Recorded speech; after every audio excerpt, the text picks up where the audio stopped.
En el Cine Club de la Universidad Austral de Chile, Tres amigas, de Emmanuel Mouret. Écoute, des aventures, j'en ai déjà eu et ça me fait vraiment pas rêver. Joan, Alice y Rebeca, tres amigas, frente al desamor, los secretos y los vuelcos de la vida. Tu vois, c'est un peu comme l'escalade, voilà. De Emmanuel Mouret, Tres amigas, este fin de semana, solo en el Cine Club. Están los fans del río y los fans del mar. Las floristas y los arbolistas. Los de poca luz y los de grandes luces. Los solistas y las grupistas. El chilote, la purranque y la coyhaique. Y todos los demás buenos pa'l truco. Seguro que tú también estás aquí. Universidad Austral de Chile. Naturalmente, parte de ti. Elige la UACH. Infórmate en oach.cl. SINDOC, Sindicato de Docentes de la Universidad Austral de Chile, presenta Voces Académicas.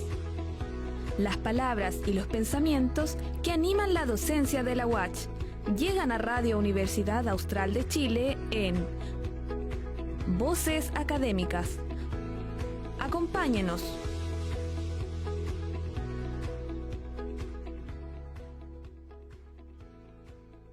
Muy buenas tardes a nuestras y nuestros auditores. Nos encontramos en una nueva jornada de Voces Académicas, un programa del Sindicato de Docentes de la Universidad Austral de Chile que se transmite por la 90.1 Radio UACH. ¿Cómo están?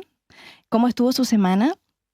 Hoy, viernes 14 de agosto, en Valdivia nos tocó un día lluvioso y vamos a seguir conversando sobre el proceso que se está llevando a cabo entre el SINDOC y la UACH, es decir, que es la negociación colectiva 2026.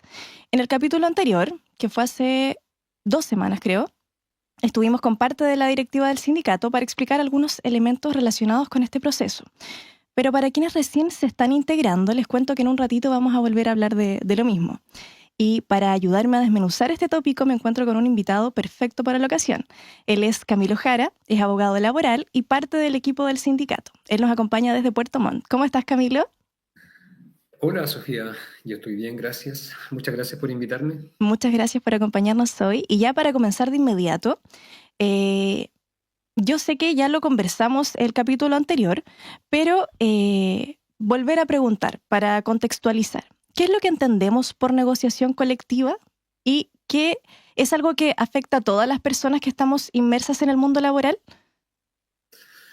Mira, negociación colectiva, si lo definimos de acuerdo a cómo está regulado en Chile, ya, es una negociación que está restringida al sindicato que negocia con la empresa que está negociando.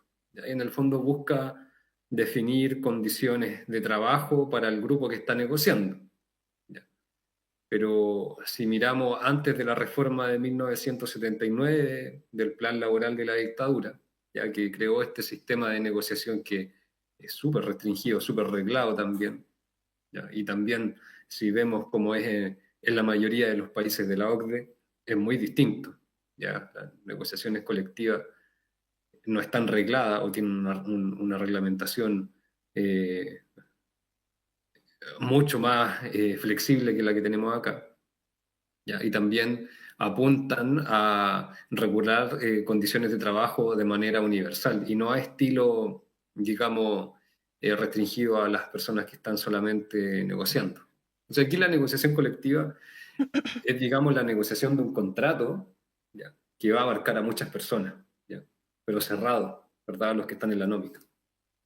¿Y qué es lo que puede negociarse colectivamente? ¿Estamos hablando solo de remuneraciones o hay otros elementos que pueden entrar en la negociación? Mira,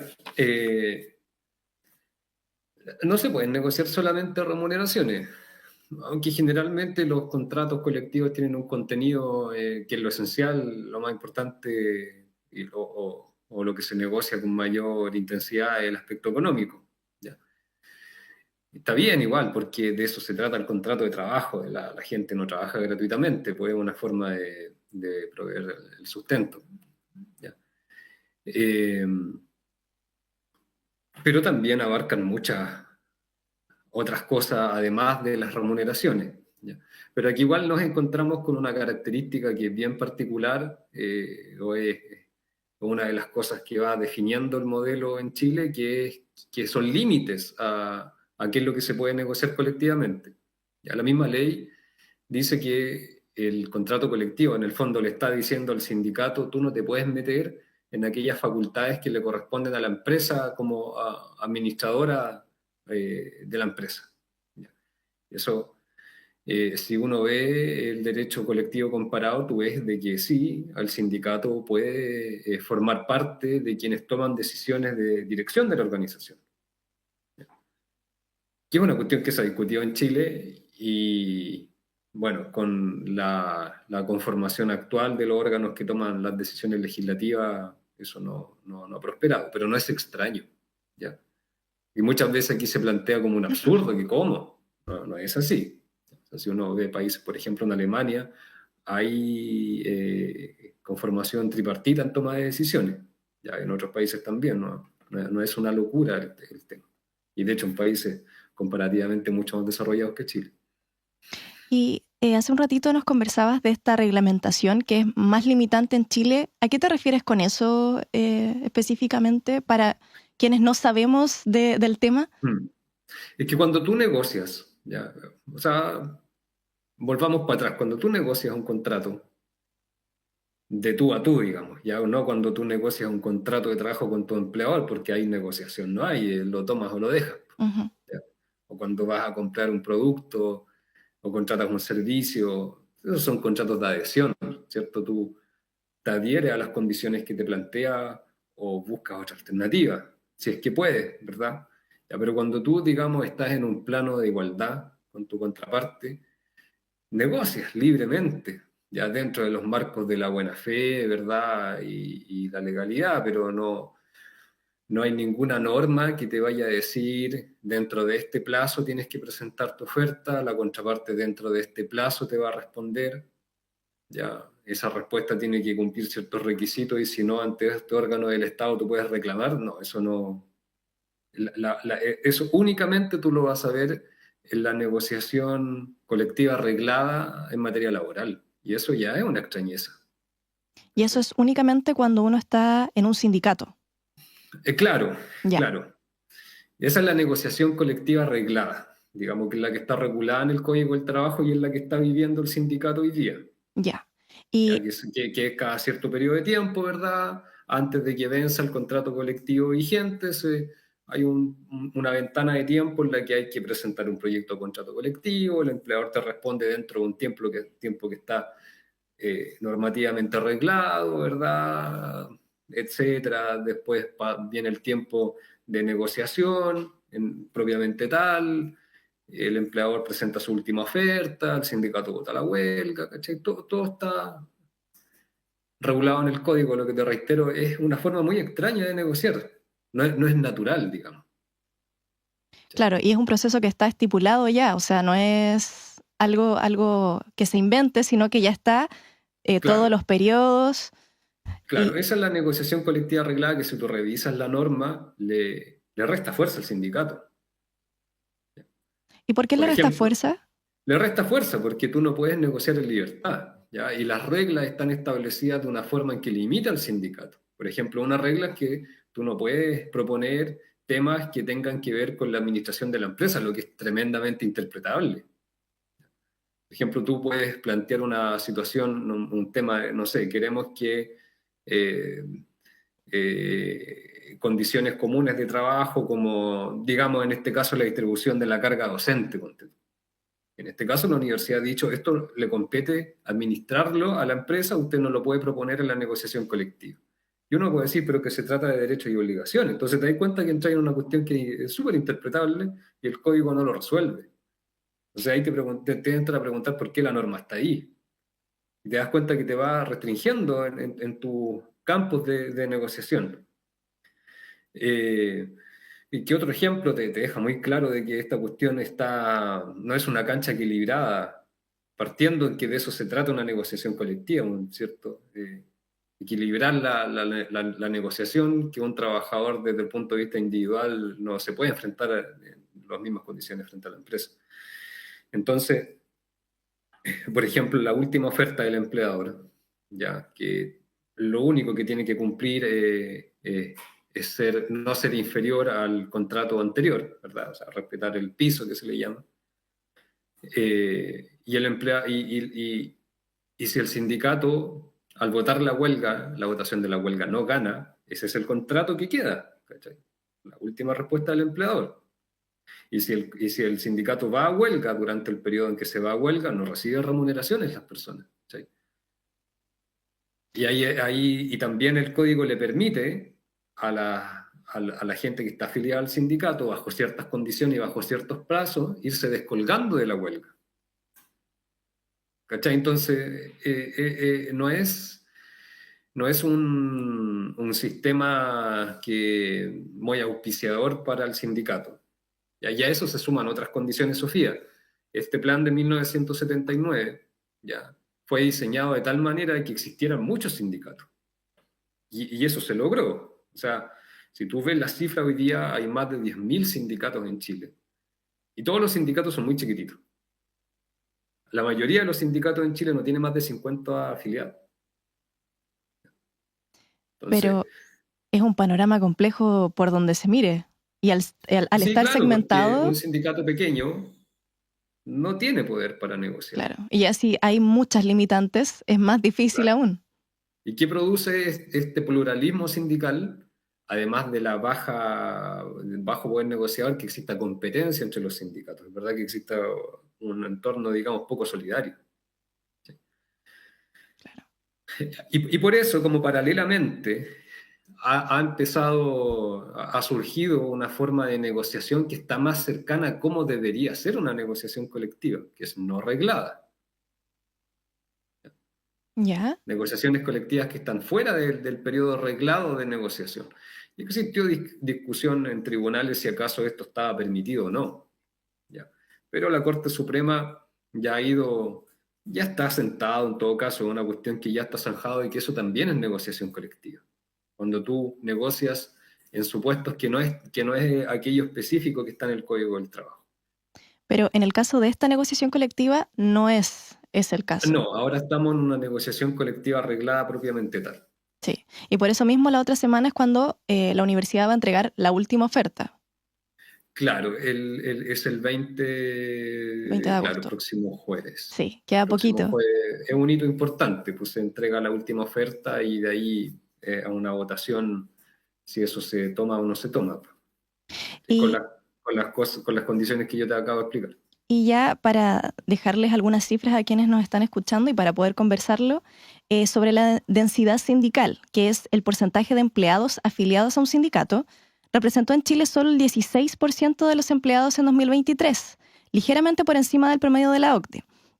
Además, los datos sobre este número de sindicatos muestran una gran fragmentación de los mismos. Esto es lo que nos hablaba Camilo, ¿no? De tener muchos sindicatos chiquititos que en el fondo cada uno está luchando por lo suyo, pero sí genera, me imagino que un conflicto, una competencia que comentabas. Claro, bueno, es un escenario que tampoco es muy...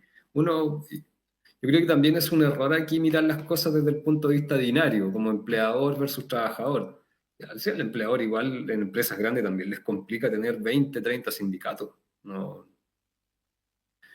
Pero desde el punto de vista sindical es una debilidad sin duda. ¿Ya? Y esa cifra, Sofía, yo te la complementaría con otra que es bien reveladora, que te habla del porcentaje de personas en Chile que están sujetas a un contrato colectivo, ¿ya?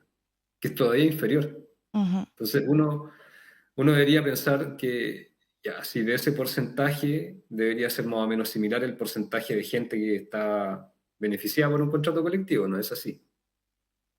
No es así, es todavía inferior. La cifra normal debería ser que frente al porcentaje de gente que está afiliada, ya la cantidad de personas que están afectas a un contrato colectivo debería ser superior a ese porcentaje. Porque el contrato colectivo debería tener una aspiración de universalidad. Claro. ¿Ya? Pero no es como funciona en Chile. Y eso es porque el sistema de negociación no pasa tanto por un tema de extensión de beneficios, no, sino no va por ahí, pasa porque la negociación en Chile está restringida dentro de la empresa.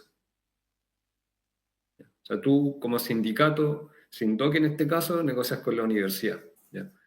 No hay negociación ramal. ¿Qué Entonces, significa eso? la negociación ramal es que es una negociación por sector, que en Chile existe, hoy día se hace negociación ramal.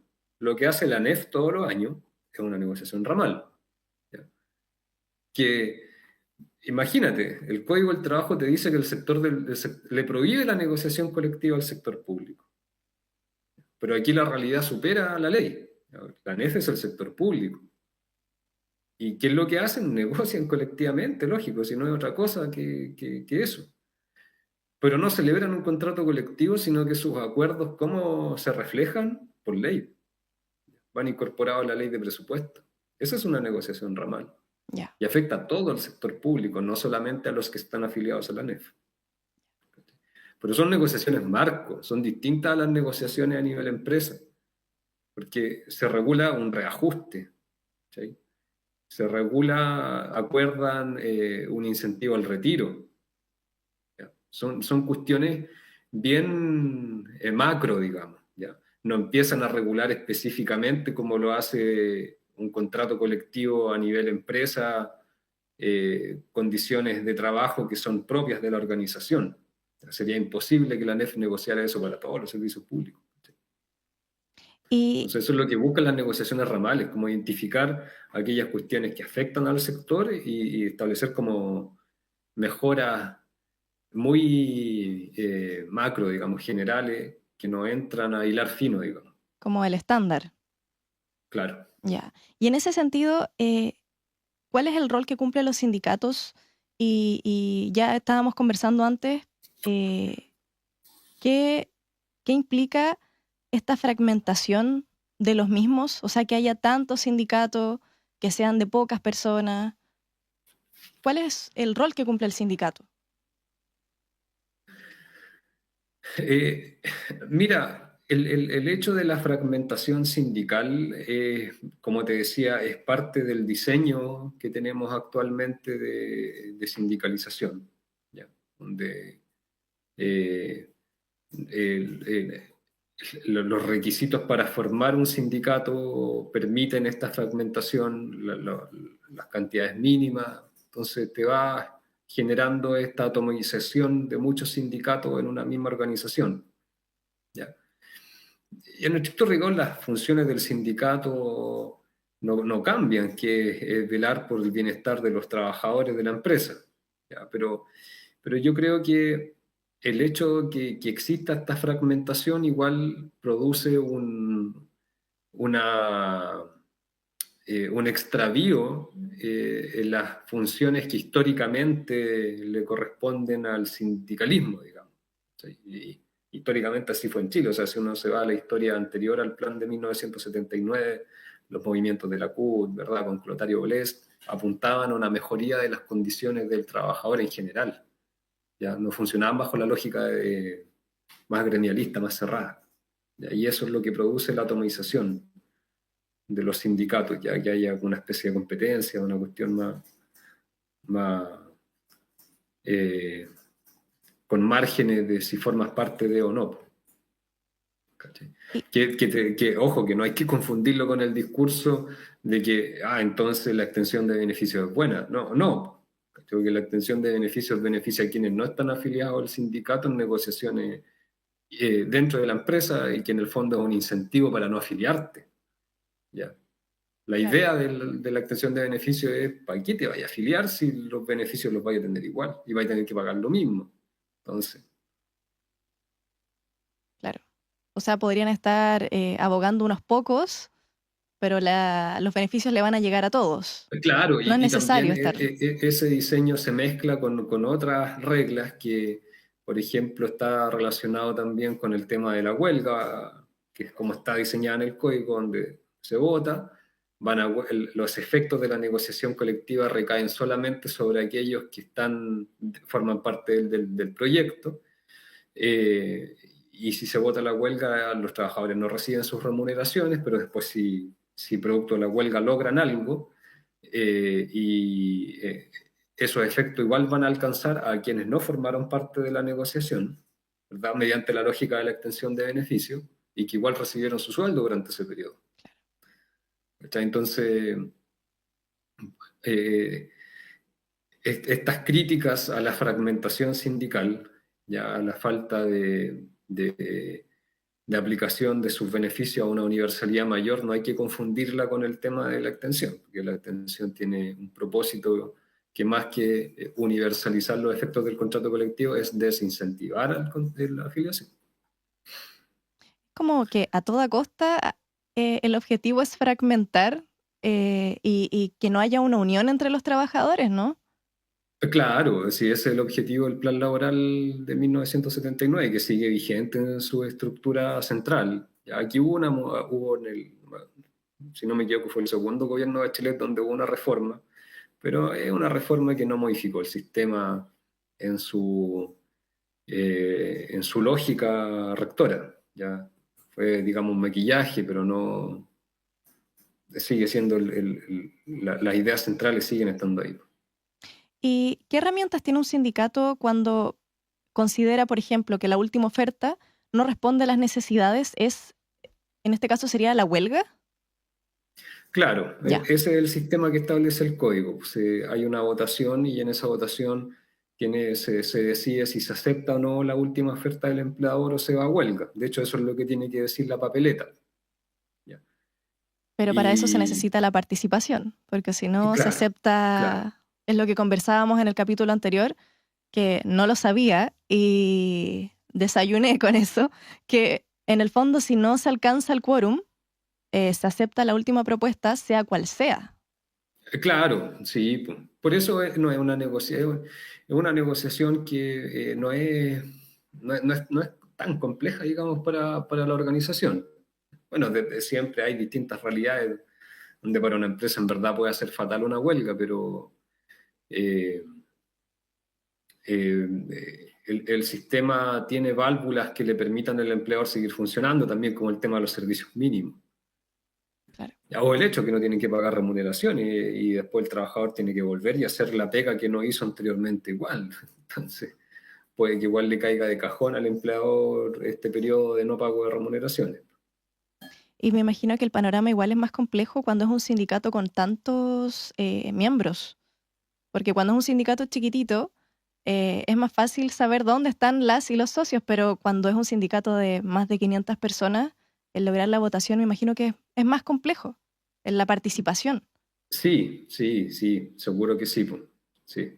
Pero también, bueno, entre más socios hayan, mejor. O sea, un sindicato tiene fortaleza en la medida que abarque la mayor cantidad de personas. O sea, si su porcentaje de afiliación dentro de la organización es alto, es un sindicato que tiene buenas capacidades para negociar. En la medida que haya más fragmentación, esa capacidad de negociación se ve afectada. Y es diferente cuando hablamos de una negociación colectiva que atañe el ámbito educativo, como es el caso de la negociación colectiva que se está llevando actualmente entre el SINDOC y la UACH. Mira, yo creo que aquí se produce como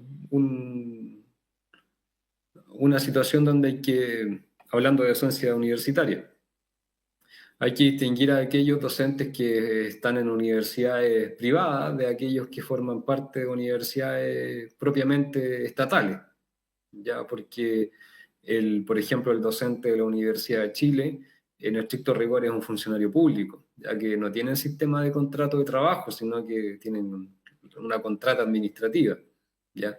Ellos no negocian colectivamente, por lo menos no lo hacen de acuerdo a las normas del Código del Trabajo. ¿Ya? De hecho, por código no tienen negociación colectiva y por constitución tienen prohibida la huelga. Pero igual se vuelve al mismo fenómeno que yo te había comentado anteriormente, que los trabajadores igual negocian colectivamente, tengan este régimen de trabajador del Estado o trabajador privado. ¿Ya? Y hay negociaciones, pero que no son regladas, pero que te reitero, igual han sido reconocidas por la jurisprudencia como negociaciones válidas, que son el ejercicio de un derecho fundamental en el fondo. ¿Y el sindicato podría llevar a cabo estas negociaciones que no son regladas? Sí, claro. Y se hace, por ejemplo, cuando se modifica un instrumento colectivo vigente, eso no está sujeto a las reglas de una negociación reglada. Ya se hace en un periodo intermedio y se llevan a cabo mesas de negociación donde se conversa libremente, sin estar sujeto a plazo. ¿Es, por ejemplo, el caso de los anexos de modificatorios? Claro, Ya, que tienen una regulación muy somera en el Código del Trabajo. Lo único que te dice el código de eso es que los instrumentos colectivos se modifican por acuerdo de las partes, y aquí las partes no son el trabajador individualmente considerado y la universidad, sino que es el sindicato representado por su directiva y la contraparte de la universidad. Y eso se puede hacer, no hay impedimento, y ahí, como te digo, el código no te dice que tiene que hacerlo en este plazo y el empleador responderte en este otro plazo, etc. Lo mismo con la huelga, Sofía. Eso igual ha sido reconocido por la Corte como un ejercicio de un derecho fundamental que no está limitado exclusivamente a la votación de la huelga dentro del periodo de negociación colectiva arreglada. Ya no es propio hablar, porque ya a veces tú, no sé, uno iba por la calle y veía un panfleto de trabajadores que decía en huelga legal. O sea, en el fondo te estaban diciendo, estamos haciendo huelga porque presentado el proyecto del empleador, lo rechazamos y ganó la votación de la huelga. Pero una huelga que se hace en un periodo que no está dentro de la negociación colectiva arreglada, yo sé que aquí hay muchos otros abogados o personas dedicadas al derecho que no van a estar de acuerdo con lo que voy a decir, pero la verdad es que la opinión mayoritaria, ya respaldada por tribunales, es que esas huelgas también son legales y también son el ejercicio de un derecho fundamental, y aun cuando no estén dentro del periodo normativamente arreglado. ya. Y algunos otros datos, que me imagino que era lo que tú comentabas hace un ratito. Las tasas de cobertura de la negociación colectiva, que es el porcentaje de empleados cubiertos por convenios colectivos, varían ampliamente, esto según la OCDE. Por ejemplo, en Francia hay un casi 100%, en Costa Rica o México hay entre un 5 y 10%, y en Chile la tasa de cobertura es de un 19% en 2023. Esta cifra está por debajo del promedio de la OCDE, que ronda el Claro. 30%. Y llevándolo al contexto actual, que se han mencionado como prioridades del Ministerio del Trabajo, el diálogo social. ¿Qué significa realmente el diálogo social cuando las partes, el empleador y el empleado, llegan con intereses y necesidades diferentes? ¿Cómo se logra este diálogo social? Mira, el diálogo social es un concepto que utiliza mucho la Organización Internacional del Trabajo, eh, y que también utiliza mucho no solamente este gobierno, sino que es como un eslogan que siempre ha tenido la Dirección del Trabajo. ¿Ya? Pero aterrizando ese concepto te habla de una, digamos, de una comunicación entre los distintos actores sociales, ¿ya? Gobierno, trabajadores, empresas, para lograr condiciones de trabajo que se traduzcan en trabajo decente, ¿ya? Que también es un concepto muy difundido y utilizado por la OIT. Pero estas declaraciones de trabajo decente o diálogo social tienen que tener una traducción en cuestiones concretas para que esos principios no respondan solamente a una declaración vacía. ¿Sí? Claro. A mí me parece que una de las maneras en que ese diálogo social se podría haber avanzado realmente es en avanzar con el proyecto de ley de la negociación ramal, ¿ya? Pero la verdad es que al sector que está gobernando hoy día no le gusta para nada la negociación por sector. Que a mí me parece, la verdad, que es un error, Sofía, porque yo no lo veo esta cuestión como si se tratase de izquierda versus derecha, y en la izquierda están los trabajadores y en la derecha los empresarios. De verdad yo creo que es un tema de desarrollo país, que la negociación sectorial es necesaria, y así lo demuestra la experiencia comparada. ¿Ya?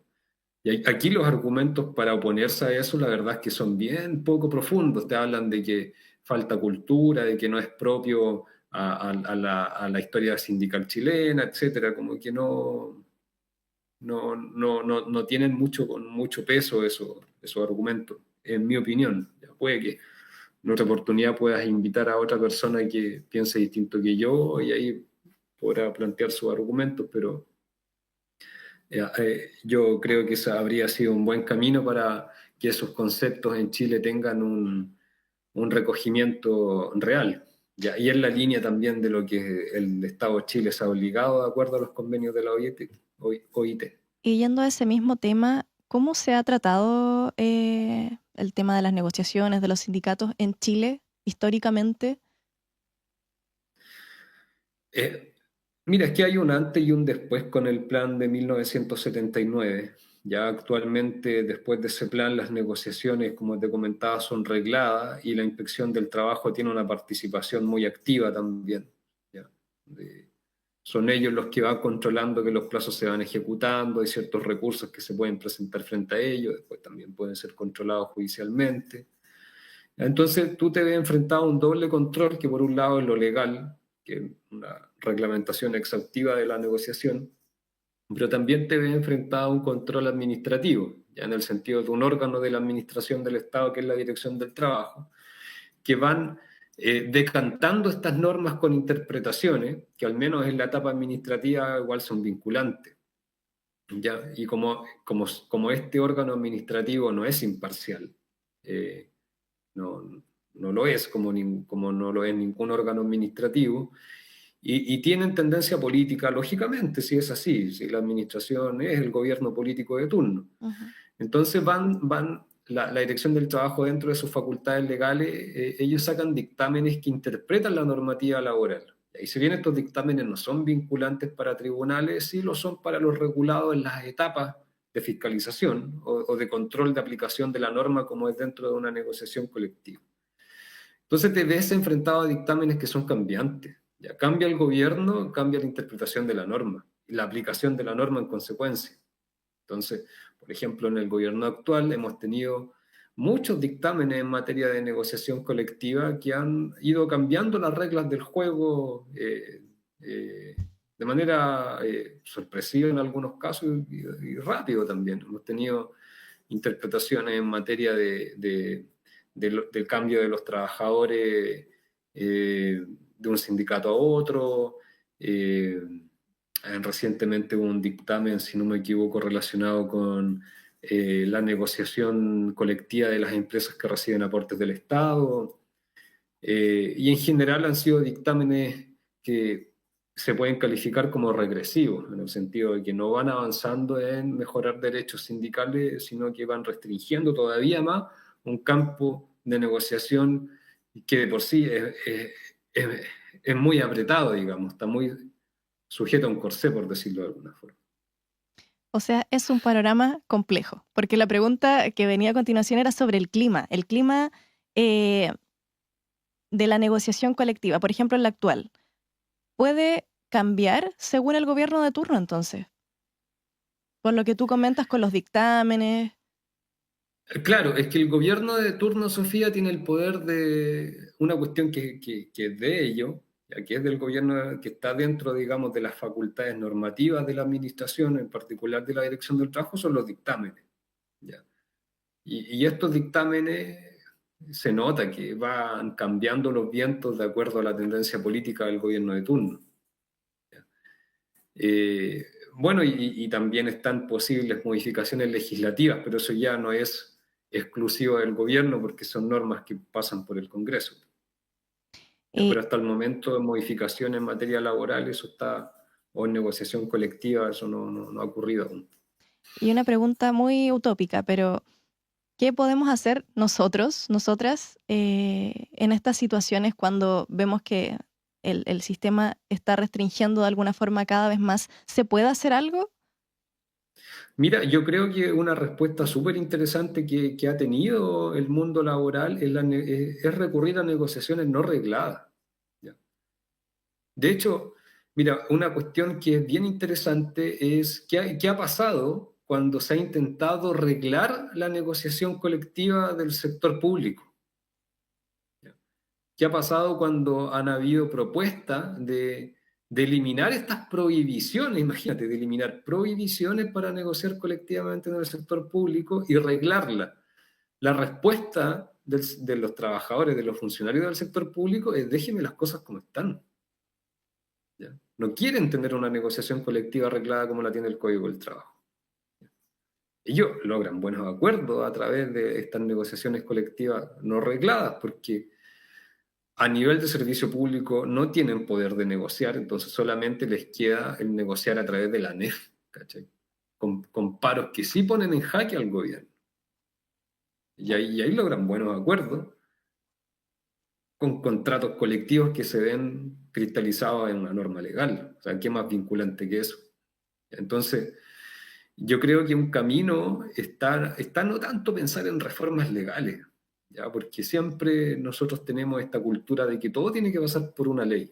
¿Ya? Yo no estoy llamando a que incumplamos la ley, ¿no? Sino que yo creo que el camino va por entender de que se trata de derechos fundamentales que sí están recogidos normativamente, ya sobre todo en instrumentos internacionales, con mayor claridad que a nivel interno, y comprenderlos y ejercerlos como tal. ¿Ya? Entender que está la oportunidad de la negociación colectiva arreglada, pero no es la única. ¿Ya? Se puede negociar de otras formas que no sean aquellas que están específicamente establecidas en el Código del Trabajo.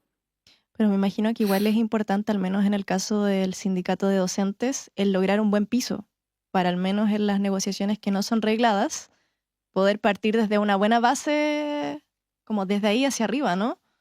Claro, o sea, es que en el caso cuando tú negocias de manera no reglada, todos esos temas del piso salen de la mesa. Ya el piso es una lógica que forma parte de la negociación colectiva arreglada. Ok, Ya que por eso la negociación colectiva arreglada en el fondo es siempre ir defendiendo el piso y tratar de subirlo un ya, poquito después y así por delante. ok. O sea, esa Que es lo que te es nueva protege dentro de información. la negociación colectiva arreglada. Ya. O sea, en las no regladas no hay un piso. Es una negociación libre, Sofía. Mm. ¿Ya? Y esas pueden ocurrir a lo Así, largo del año, en cualquier periodo. en cualquier momento, en Ya. cualquier momento. ¿Y ¿Ya? de qué Que la depende? ANEF, que la ANEF, por ejemplo, que negocia sin regla legal, y que lo hagan a fin de año es como la costumbre, ¿ya? Pero no es que haya una ley que les diga usted va a negociar a fin de año. Ya igual están sujetos de cierta forma a los acuerdos que han logrado anteriormente, porque muchos de estos reajustes tienen fecha de expiración de acuerdo a la ley en la que se incorporan, que generalmente es la ley de presupuesto, pero no hay una norma que les dice si usted no negocia en esta etapa, eso no es Claro. así. Y ya, para ir finalizando, ¿qué está en juego para una comunidad universitaria, que es el caso de esta negociación colectiva, cuando se negocia colectivamente? A ver, reformúlame. Para toda la comunidad universitaria, porque lo que están solicitando desde el SINDOC no son solamente para ellos, sino también hay elementos en cuanto a seguridad, las luminarias, son varios elementos que están en juego para la comunidad en general cuando hablamos de estas negociaciones. Mm. Mira, el contrato colectivo del SINDOC actualmente tiene, yo creo que se puede dividir en un capítulo económico y en un capítulo que no es económico. ¿Ya? El capítulo económico no hay que... Es el capítulo más importante, en mi opinión, porque de eso es la esencia de un contrato de trabajo, ¿verdad? La contrapartida económica para que el trabajador pueda sustentarse, cumplir su proyecto de vida. Pero también hay un capítulo que no es económico, que regula condiciones que son condiciones comunes de trabajo. Y ahí en el fondo busca establecer cuál es la relación que va a ser entre el docente y la universidad.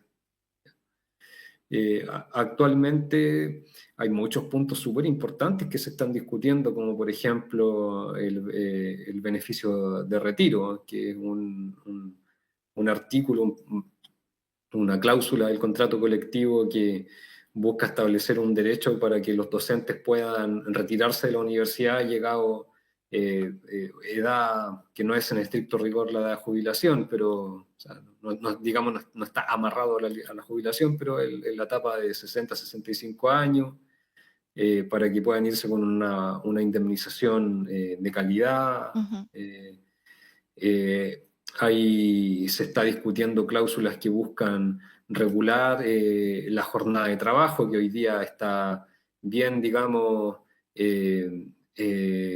entregada a la unilateralidad de la universidad mediante una aplicación que a mí no me parece del todo correcta, en todos los casos al menos del artículo 22, inciso segundo, ¿ya? Y la adoptando también a la rebaja de la carga horaria que está establecida por ley para aquellos que sí tienen jornada de trabajo reconocida, ¿verdad? Pasar 42 horas, después 40 horas.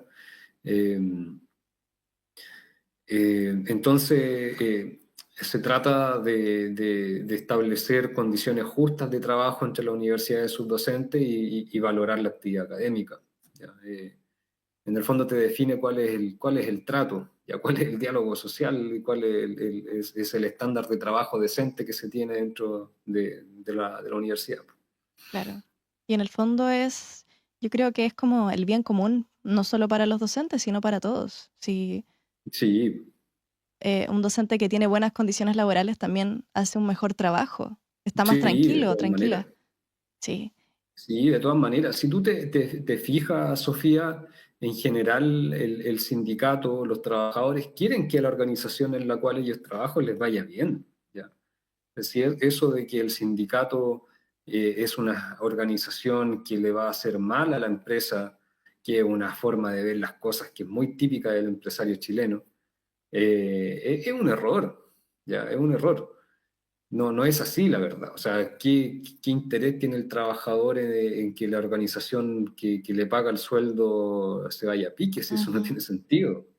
Todo lo contrario. Entonces, cuando se proponen cosas, se hace siempre desde un punto de vista de seriedad, de sustentabilidad de la organización, pero también con una retribución justa al trabajo. exactamente. Y ya para finalizar, recordarles a quienes nos están escuchando que la próxima semana va a ser la entrega de la última oferta por parte de la universidad y posterior a eso va a ser la votación. Ya como último, ¿me podrías ya sintetizar de qué se trata la votación? Yo sé que lo hemos conversado, pero para quienes se están integrando, ¿qué es lo que se viene? Porque ya es decisivo. Claro. Claro, bueno, sí, todavía faltan fechas de reunión. Durante Ya, la así que próxima semana. puede que se llegue a un acuerdo definitivo antes del jueves, pero si eso no llega a ser así, el empleador presenta su última oferta, tiene límites que no puede pasar digamos, infringir el mínimo, ¿ya? Que el piso, digamos, el piso que está definido por el contrato 2024-2026. Y ahí el sindicato tiene que llamar a una votación, y en esa votación tiene una opción binaria, ¿cierto? Que es aceptar la última oferta o huelga, ¿ya?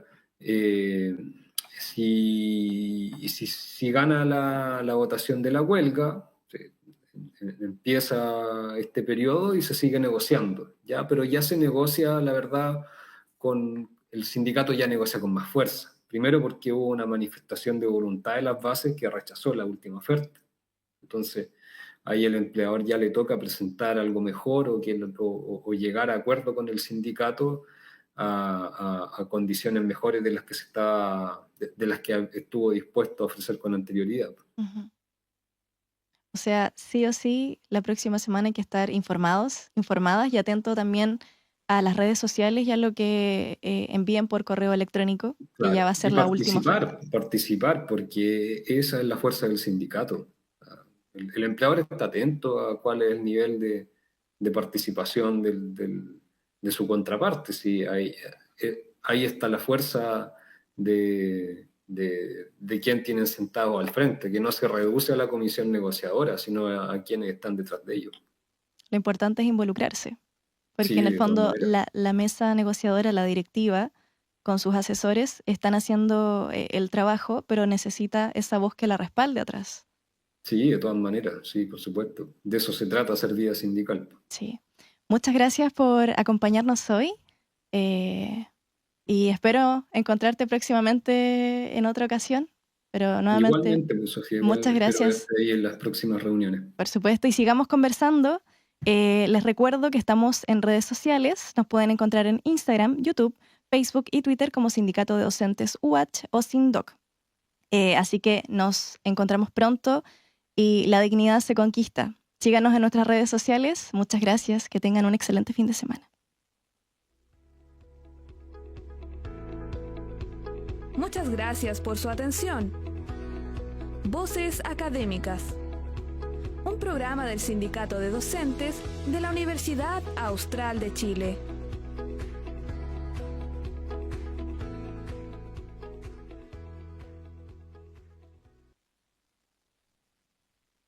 Para Valdivia, el sonido